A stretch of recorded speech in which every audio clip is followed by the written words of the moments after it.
Hello नमस्कार। स्वागत है आपका गाथा विद सुनील में। आपने अगर अभी तक गाथा विद सुनील को सब्सक्राइब नहीं किया है तो कृपया सब्सक्राइब कर लीजिए गाथा विद सुनील को।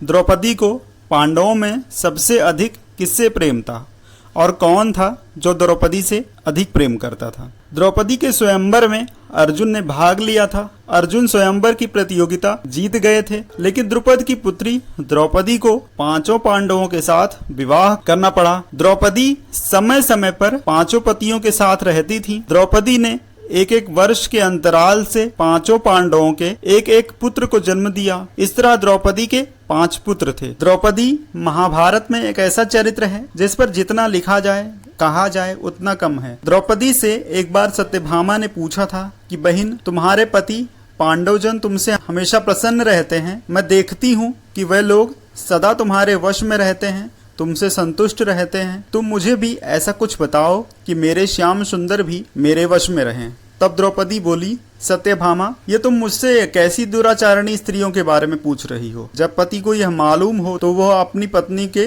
वश में नहीं हो सकता। तब सत्यभामा ने कहा, तो आप बताएं कि आप 5 पांडवों के साथ कैसा आचरण करती हैं? उचित प्रश्न जानकर द्रौपदी बोली, सास ने मुझे जो धर्म बताए हैं मैं सभी का पालन करती हूँ और सदा धर्म की शरण में रहती हूँ। जब मेरे पति घर में आते हैं, घर साफ रखती हूँ, समय पर भोजन कराती हूँ। देवता, मनुष्य, सजा धजा या रूपवान कैसा ही पुरुष हो, मेरा मन पांडवों के सिवाय कहीं नहीं लगता। पतिदेव के बिना अकेले रहना मुझे पसंद नहीं है। बुरी बातें नहीं करती हूँ और बुरी जगह नहीं बैठती हूँ और किसी के भी समक्ष असभ्यता से नहीं खड़ी होती हूँ। अब सवाल ये उठता है कि क्या द्रौपदी 5 पांडवों में से किसी एक को अधिक प्रेम करती थी या कि 5 पांडवों में से कोई एक उनसे अधिक प्रेम करता था? आइए कुछ घटनाओं का निरीक्षण करते हैं जिससे ये पता चलेगा, जिससे हमारे प्रश्न का उत्तर मिल सकेगा।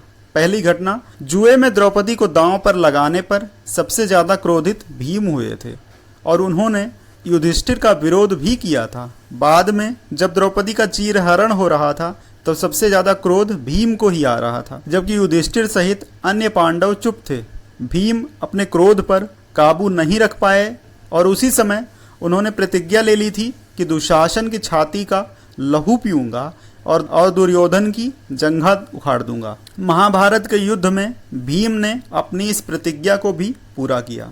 दूसरी घटना, राजा विराट के राजमहल में 5 पांडव वेश बदलकर 1 साल तक अज्ञातवास में रहे थे। उसी दौरान राजा विराट के साले कीचक ने कामांध होकर द्रौपदी को देखा और उसे रात को अपने कक्ष में अकेले में बुलाया। यह बात जब द्रौपदी ने भीम को बताई तो भीम ने कीचक का वध करने का प्रण लिया और रात को द्रौपदी की जगह खुद कीचक के कमरे में पहुंच गए।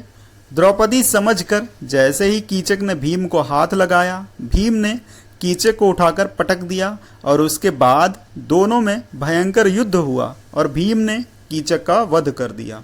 तीसरी घटना है, जुए में जब सब कुछ गंवा देने के बाद पांडव वनवास की सजा काट रहे थे, तब दुर्योधन के जीजा जयद्रथ की नज़र द्रौपदी पर पड़ी। उसने द्रौपदी के साथ जबरदस्ती की और उसे एक रथ पर ले जाने का दुस्साहस भी किया, लेकिन उसी समय पांडव वापस आ गए और उन्होंने उसे बचा लिया। भीम ने तब जयद्रथ की खूब पिटाई की और द्रौपदी के आदेश पर जयद्रथ के सिर के बाल मुड़कर उसको 5 चोटियां रखने की सजा दी थी और जनता के सामने उसका घोर अपमान किया था। चौथी घटना, महाभारत के युद्ध की समाप्ति के बाद 5 पांडव अपना राजपाट परीक्षित को सौंपकर जब स्वर्ग की कठिन यात्रा कर रहे थे, तब इस यात्रा में भीम ने द्रौपदी का पूरा ध्यान रखा। कठिन चढ़ाई और कांटों भरे रास्ते में हर जगह भीम ने द्रौपदी को हर संभव सहयोग किया। यात्रा के दौरान जब पांडव बद्रीनाथ पहुंचे और वहां से आगे बढ़े तो सरस्वती नदी के उद्गम स्थल पर नदी को पार करना द्रौपदी के लिए कष्टकर हो गया था। ऐसे समय में भीम ने एक बड़ा सा चट्टान उठाकर नदी के बीच में डाल दिया। द्रौपदी ने इस चट्टान पर चलकर सरस्वती नदी को पार किया था। कहते हैं कि माड़ा गांव में सरस्वती के उद्गम पर आज भी इस चट्टान को देखा जा सकता है और इसे वर्तमान में भीम पुल कहा जाता है। जनश्रुति के अनुसार स्वर्ग यात्रा के दौरान द्रौपदी भीम का सहारा लेकर चलने लगी, लेकिन द्रौपदी भी ज़्यादा दूर तक नहीं चल पाई और वो भी गिरने लगी। ऐसे समय में भीम ने द्रौपदी को संभाला। उस समय द्रौपदी ने कहा कि सभी भाइयों में भीम ने ही मुझे सबसे ज़्यादा प्यार किया है। अब मैं अगले जन्म में फिर से भीम की पत्नी बनना चाहूँगी। इन घटनाओं से ये पता चलता है पांचों पांडवों में भीम द्रौपदी से सबसे अधिक प्रेम करते थे। अब दूसरा प्रश्न कि द्रौपदी किसको अधिक प्रेम करती थी। हिमालय की यात्रा के दौरान एक जगह द्रौपदी लड़खड़ाकर गिर पड़ी। द्रौपदी को गिरा देख भीम ने युधिष्ठिर से पूछा कि द्रौपदी ने कभी कोई पाप नहीं किया था, तो फिर क्या कारण है कि वह नीचे गिर पड़ी। युधिष्ठिर ने कहा, द्रौपदी हम सभी में अर्जुन को अधिक प्रेम करती थी, इसीलिए उसके साथ ऐसा हुआ। ऐसा कहकर युधिष्ठिर द्रौपदी को देखे बिना ही आगे बढ़ गए। इस प्रकार भीमसेन द्रौपदी से अधिक प्रेम करते थे, जबकि द्रौपदी अर्जुन को सबसे अधिक प्रेम करती थी। उम्मीद करता हूँ गाथा विद सुनील की ये गाथाएं आपको पसंद आ रही हैं।